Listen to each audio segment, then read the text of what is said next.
Man, I'm excited to be talking Clemson basketball for the first time in feels like a year. It's weird because it feels like that Elite Eight run was also just very recent. But Yeah. here we are, not this Monday, but the first Monday in November. Clemson will start their season at home.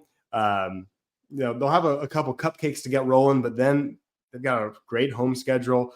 Before we dive into that, I want to set the stage with you. You can jump in with any comments here, but just what happened last year. Obviously the Elite Eight run is in everyone's mind, but just the flow of the year. They started out 9-0. One of those was a conference win against Pittsburgh.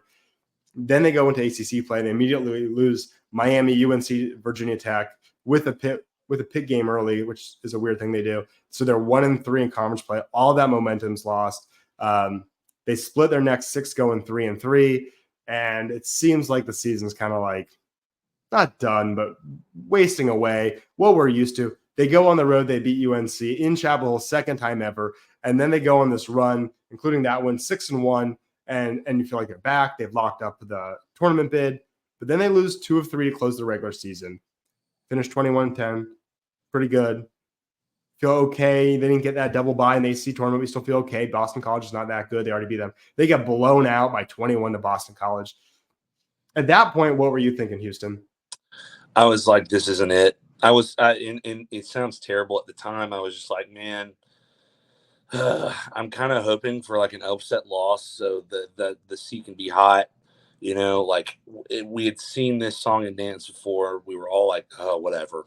This is going to be the same old, same old. So I think I wrote about this on Shaking the Southland.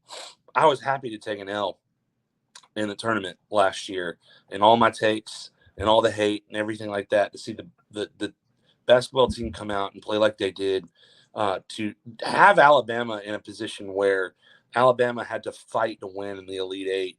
I was glad to be pleasantly wrong, to see Clemson come out and just do what they did in the tournament last year. Yeah, my attitude was almost as negative as yours. My thought was, if they just go out and lose to New Mexico, they're not going to make any coaching changes after making the tournament. But it just feels like really a worst case scenario where, hey, you made the tournament. This is technically a successful season, but nobody feels that way. Everyone's upset. No one's enjoyed this. And so to me, it was setting up for a worst case scenario. And I really like Brad Brownell, but you got to have results. And I was watching that game. One of the most nervous weird nervous feelings, because it was like, the season is a total success if we beat New Mexico. It is a total failure if we lose to New Mexico. My opinion on the program hinges way too much on this one game against this, this is not a major conference. This is so weird. But they beat them.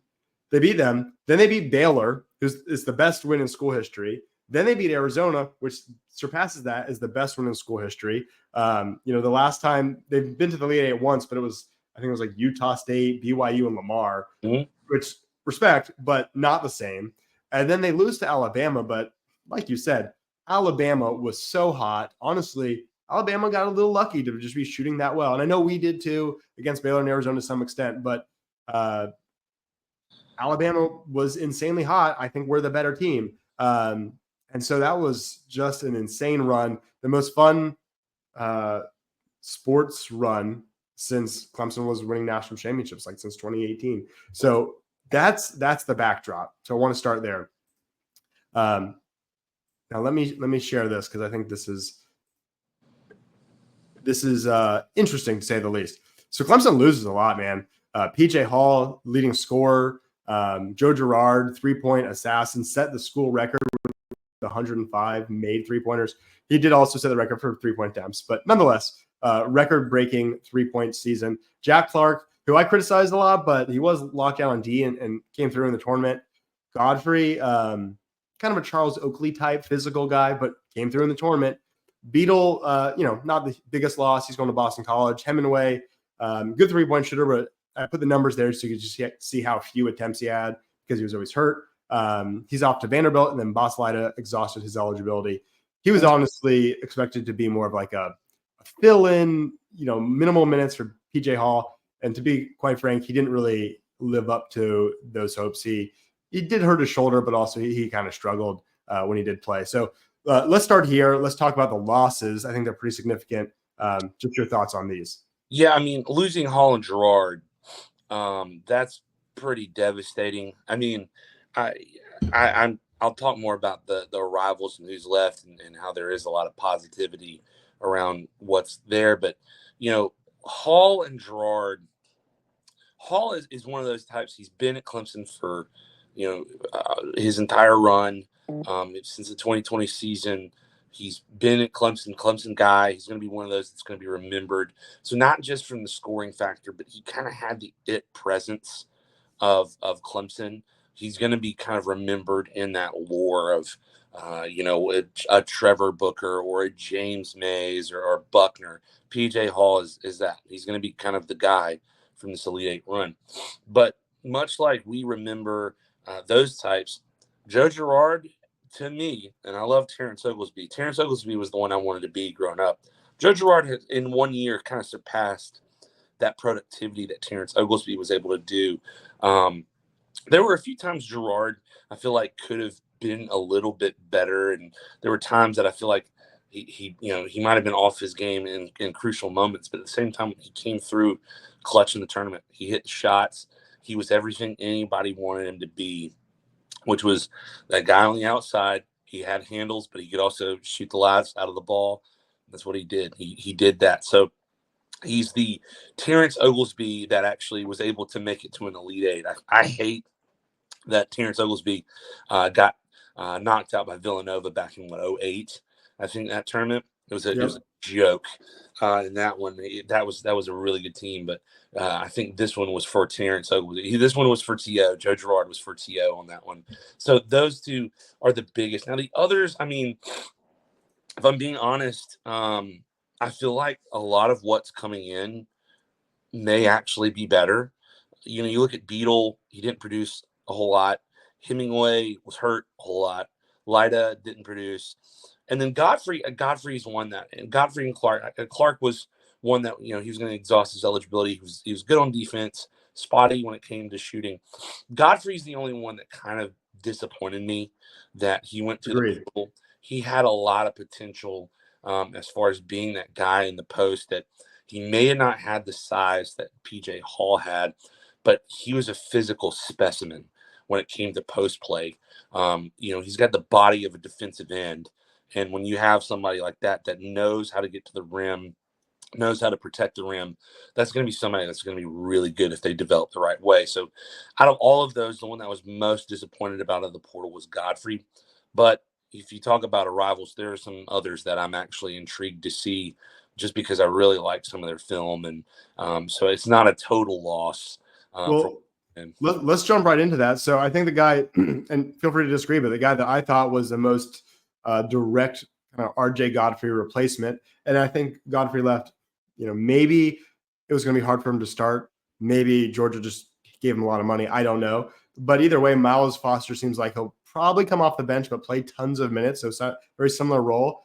He's not going to shoot threes. Godfrey didn't shoot threes. He's not huge. He's not a center. He's certainly not tall enough to be. But he also reminds me of Charles Oakley, where he's like 245 pounds. He's going to be like heavier than like the 6'11", 7 foot. He's going to weigh more than like Christian Reeves potentially, even though he's shorter because he's got so much muscle. And that's like that Charles Oakley, like tough guy, not like fighter like a hockey guy, but just he's going to battle. He reminds me of Naz Bohannon from a couple years ago, but I think more upside, a lot more upside. What are your thoughts on him? Yeah, I mean, I was going to say the same thing. Miles Foster, correct me if I'm wrong, he's only like 6'6", right? I think it's 6'7". 6'7". Yeah, but that's kind of small for a 4, which is kind of what he's going to play. But like you said, he's in there. I don't want to put it in a term. He's not like the type of guy that's getting trash buckets. Like he knows his body. He knows how to move around. He knows how to create space, and he knows how to create issues when he's going to the hoop and getting rebounds. He's an animal rebounding. That was the thing that jumped off of me of his film. He gets after it. And I think that's kind of the energy that you need right now coming off the bench. If he's spelling, whether it's Lakin or Shefflin that he's coming in for, having somebody that just, does not care and is going to sacrifice his body to get rebounds, who's going to go up there, who's going to be an issue to deal with. You kind of just need a bulldog right now that can come in and provide some minutes. I think Mons Foster is really good. The other post player, I know he doesn't have a lot of film, but the small amount that I have seen of Christian Reeves, if he develops, because I think I have a feeling that Brad Brownell sees this as well. It's an if thing. He's been injured. He's a 7-footer. He played at Duke. But when he does play and he moves around, he's got the type of body type and athleticism that could change the game at Clemson. But he just hasn't had a chance to do it. And, he's got a lot of development and all that. So it would not surprise me if early on in his career, he's got like 3 years of eligibility left too, I think. He may not see a ton of minutes this year.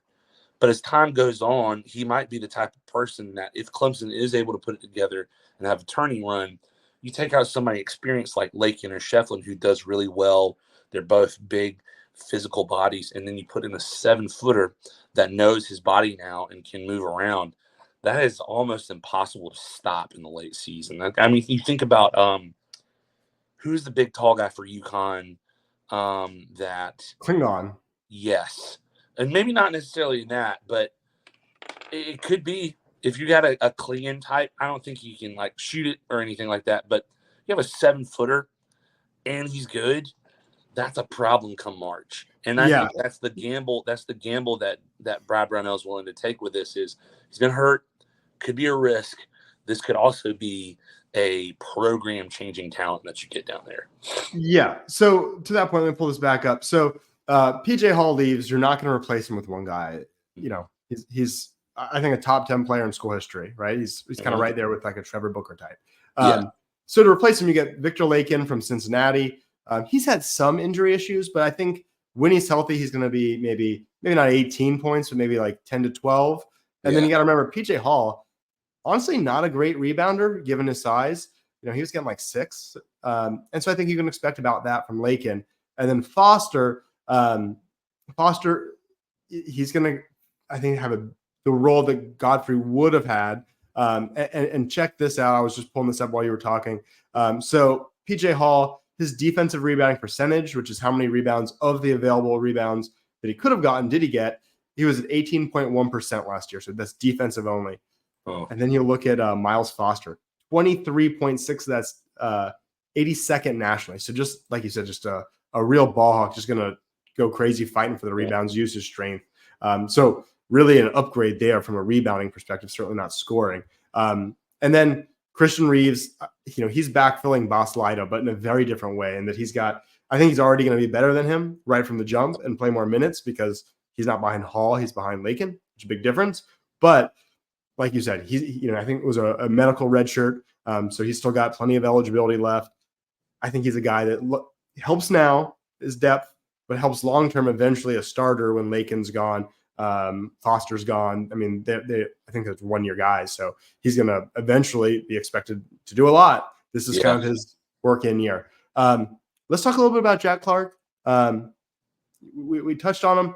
I know he did a lot rebounding and a lot of guys like him. And that starting 5 when he was in there was actually incredible. It was like statistically one of the most efficient groups together. But boy, was he hard for me to watch. And I love good defense. I was a horrible offensive player when I played. I played like Jack Clark minus the rebounds. But gosh, he was a black hole in offense. How big is this loss really? Here's the thing. There's 2 guys on that list of additions that aren't on there that I consider additions. I don't necessarily know if they're 1-to-1 for Jack Clark, but they might be. When you look at Jake Heidbreder and Asa Thomas, bingo. All right, so there you go. And so Heidbreder maybe not, but Jack Clark was more or less your in your forward range. And I mean, Wiggins and Thomas, I think, while Wiggins has the upside to be Jack Clark as far as defensively. Wiggins is still oozing with a ton of talent. Wiggins also is getting better as a scorer. I think Wiggins, this could be his big money year. Wiggins, if he has a big year, Clemson, the ceiling is the roof, as Michael Jordan would say, if Chauncey Wiggins has a big year this season, which would answer your question. If he has a big year, this Jack Clark loss probably not going to be as big. In fact, if you look at that bottom side, because I know that Jack Clark might occasionally pop down to be a 4, but you're looking at somebody like Shefflin. I trust Shefflin more at the 4 anyway. I trust both the 4s that are there. So I think out of all the losses, Jack Clark, while he was, you do need a glue guy. You need a guy like Clark who's going to just get after it. Losing is not an option type that's going to just fight and play defense and all that kind of stuff. But if you can get a guy who can do that and score, I think that's a bigger bonus. So I would say Clark is probably on the lesser end of what's going to be hurting Clemson, this year as far as what they lost. Yeah, I agree. And kind of going back to losing PJ Hall, which I think statistically, obviously the biggest loss. What has me torn about Clemson's ability to replace him, and I love the guys they brought in to replace him. I love that Heidbretter's coming off redshirt. Asa Thomas is presumably ready to contribute. That's all great. PJ Hall in the tournament wasn't good. He had one good game. He had 2 pretty lousy games, fouled out twice.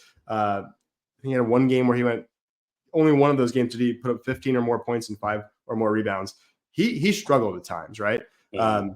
But on the regular season, in addition to just the points, his shot percentage, which is like the percentage, basically like usage percentage, how much Clemson leaned on him when he's on the court, how often is he taking the shot, basically how central is he to the offense.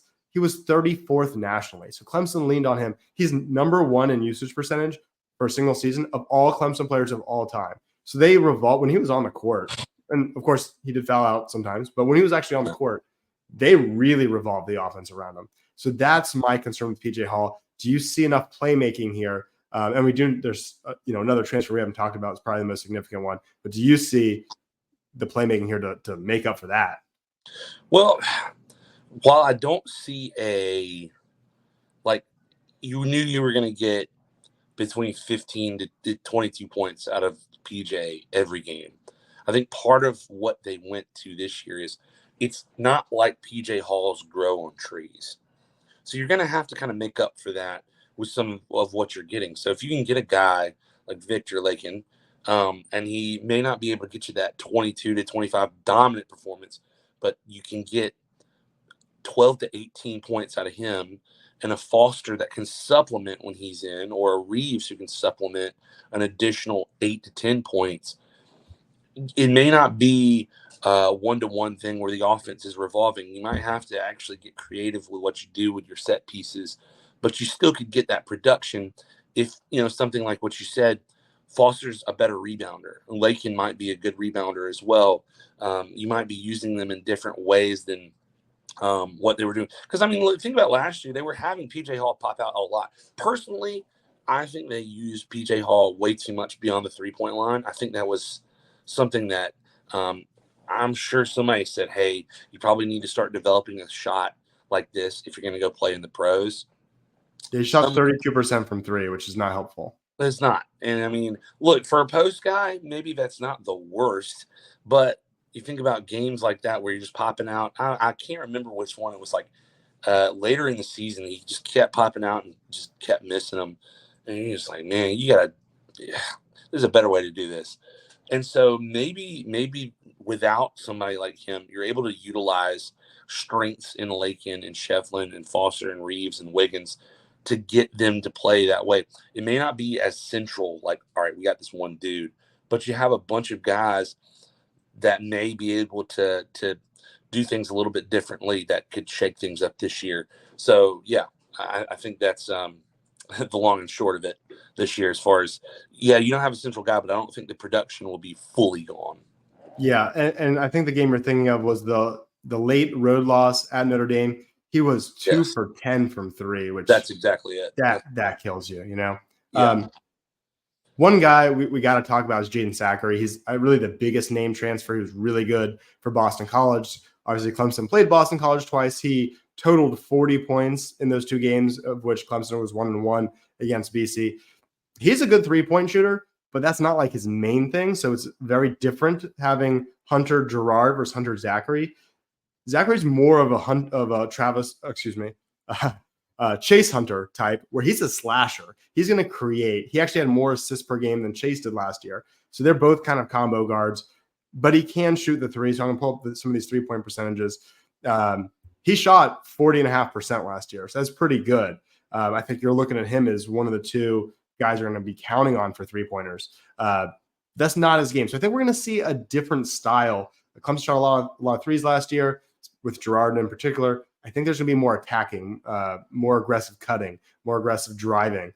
So that should be, I think Hunter Zachary is going to be one of the more interesting and fun backcourts we've had, I don't know, in a very, very long time. What do you think of that? Yeah, I mean, I think they actually have a lot of depth as far as the backcourt goes and a lot of different combos. I think that you can move Zachary around to where if you need to give Chase Hunter a spell or if he's in foul trouble, Zachary can run point if you need be. I think it'd be interesting if you trotted out Zachary and Hydebretter out there. If you're going for more of a smaller lineup that can shoot a ton, they might roll that out there. But Hunter and Zachary is going to be what you roll with. And that is unique because I don't remember a time where it's been a while since we've had two, or we as fans have seen two slashing guards that both like to create. Right, it's like having two Marquise Reeds on the court at the same time. Yeah, I guess the last time would be like Marquise Reed and Shelton Mitchell, but yeah. I there's a lot more, to me at least. There's a lot more potential with Zachary and Hunter if they're able to play up to their ability. But you also look at somebody like Del Jones, tossed in that mix. I don't know how much he's going to play. I'm sure he's got to do, get up his weight, everything like that. But his film, man, he's an animal as far as just the physical tools he's got, and the fact that Coach Brunell is already mentioning him as somebody that's going to get out there, maybe get some minutes early on, all that kind of stuff, shows that he's got he's got something. And so it wouldn't surprise me if especially in these early scrub games. Clemson's up by 20 against North Florida, I think, or something. I can't remember. Yeah, Charleston Southern, Florida A&M, whatever. Yeah, one of those. To see Del Jones go in a little bit earlier or to work him in earlier, I'd like to see what he's got. If he's going to be, is he a?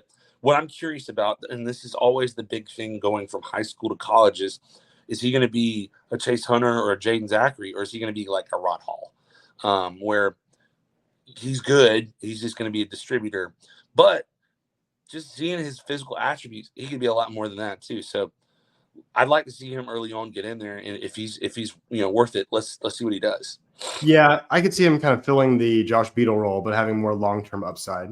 Yeah, I think the one thing we haven't discussed that could present some downside for Clemson is the 3-point shooting. They lose so much with Girard.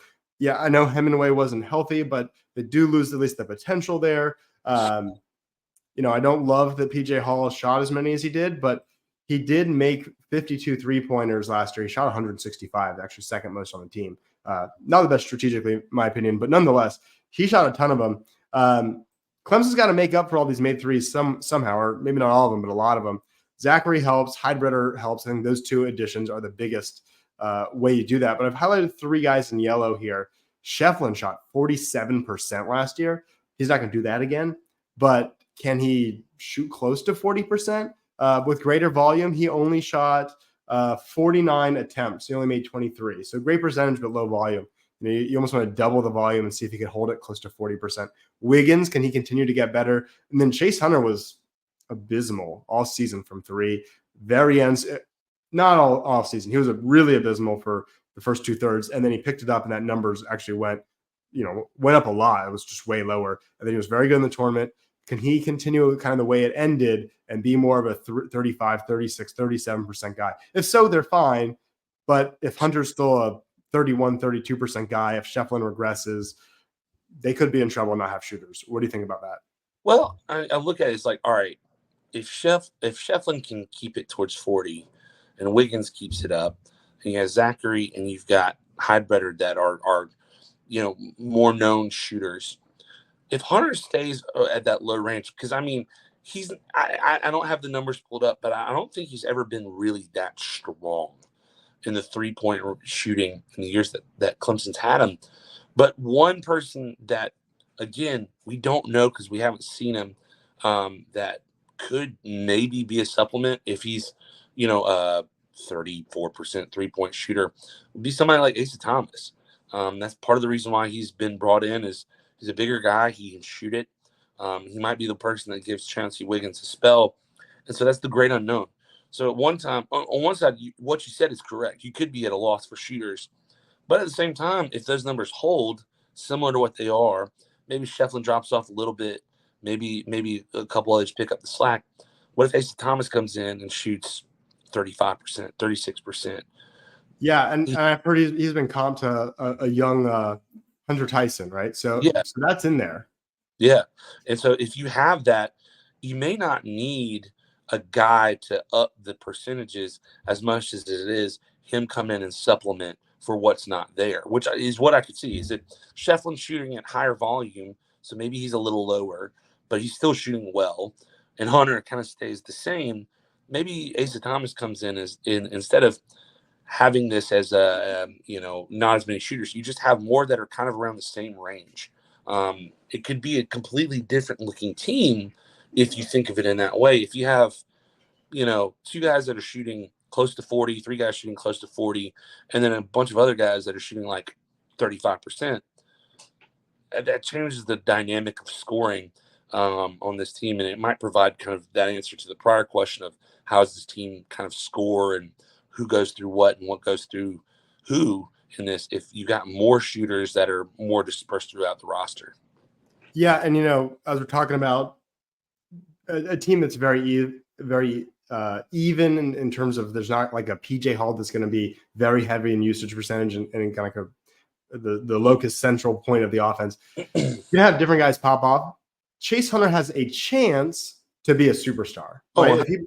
If he does what he did in the tournament in his regular season, he's an elite like NBA level guy, right? Yeah, 100%. And look, that's notwithstanding, he could turn into this season to be something incredibly special.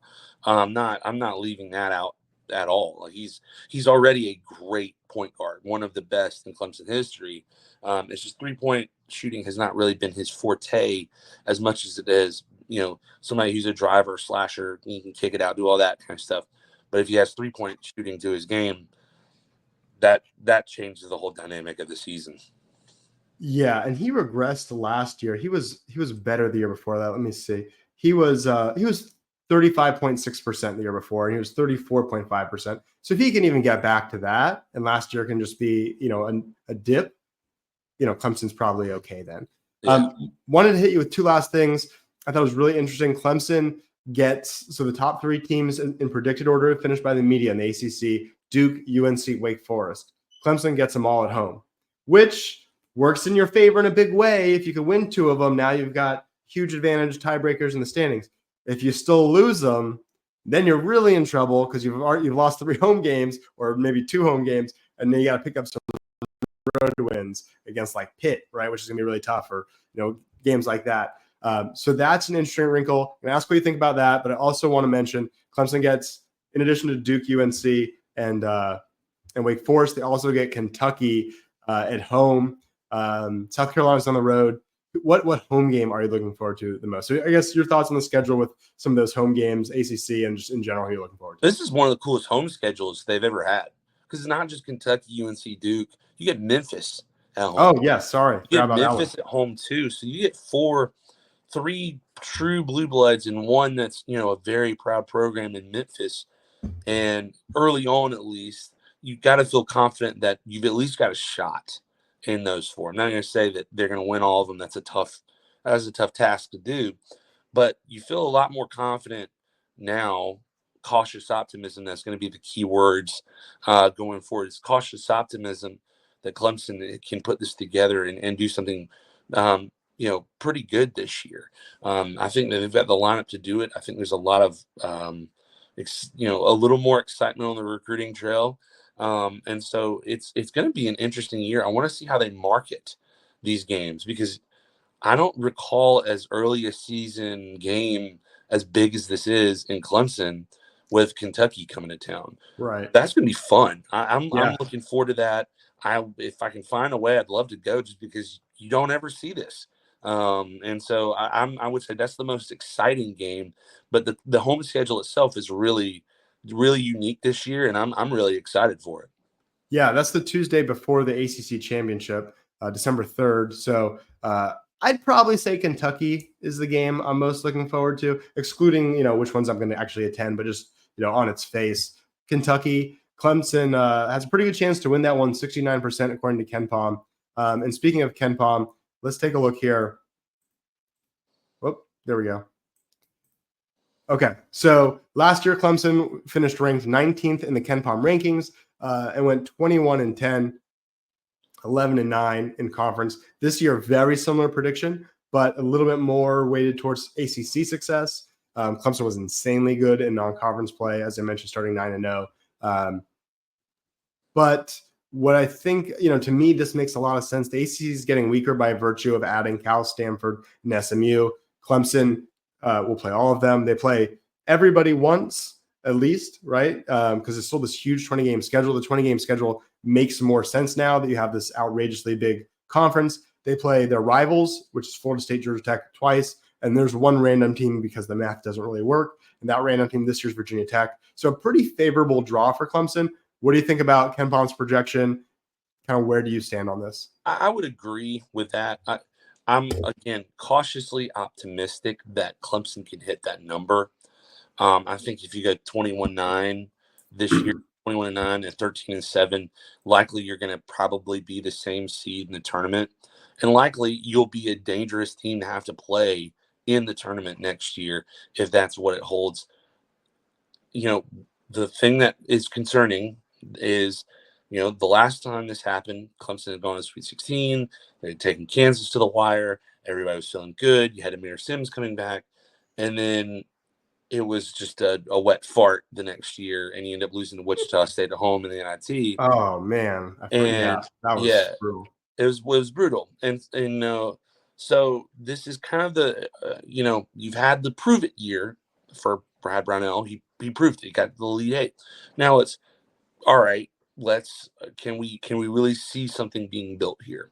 Because I'm not gonna lie, the recruiting that he's been able to produce since then is impressive. There are high school recruits that he's landed or have gotten commitments from that I don't think that Clemson would be in the same range as they would have been just a couple years ago, and that just shows that he's at least got an idea on how to utilize NIL, the transfer portal, the whole 9 yards. I think he's fantastic at that. I think you see.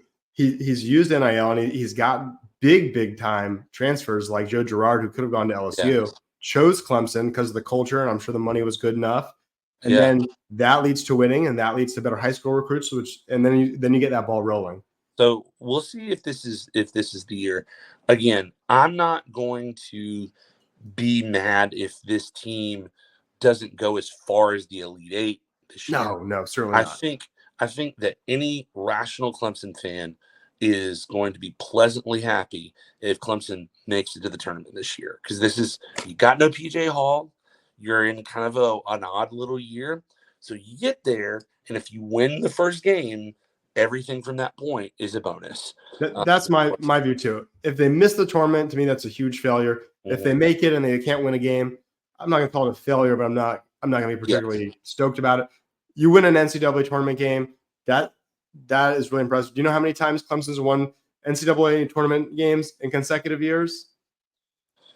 It's been since Barnes? Cliff Ellis. Barnes never did it. One time in school history has Clemson won NCAA tournament games, round of 64 or later, ever in consecutive seasons. I think this team will do it.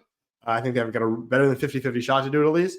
I think you're seeing, like you said, they went to the Sweet 16. It certainly helped, but, they didn't – the trajectory eked up, but it was not consistent. It was not a clear, shooting up. This is a chance to really start moving that needle. Yeah, I agree 100,000%. Cool. Well, that's a great way to end this. Houston, this is Houston from Shaking the Southland. Folks, check them out there. Hey, I really appreciate you joining. No problem, man. Always glad to talk Clemson athletics. If you enjoyed this video, please help this channel by liking the video, subscribing, and leaving a comment. Also, if you're a pet owner and you live in the upstate, check out our sponsor, Ready Vets. They offer immediate walk-in care when your pet can't wait. They're open 7 days a week till 10 p.m. They're owned by 2 Clemson grads. They're located in Taylor's, just 10 miles from the Woodruff Road shopping district.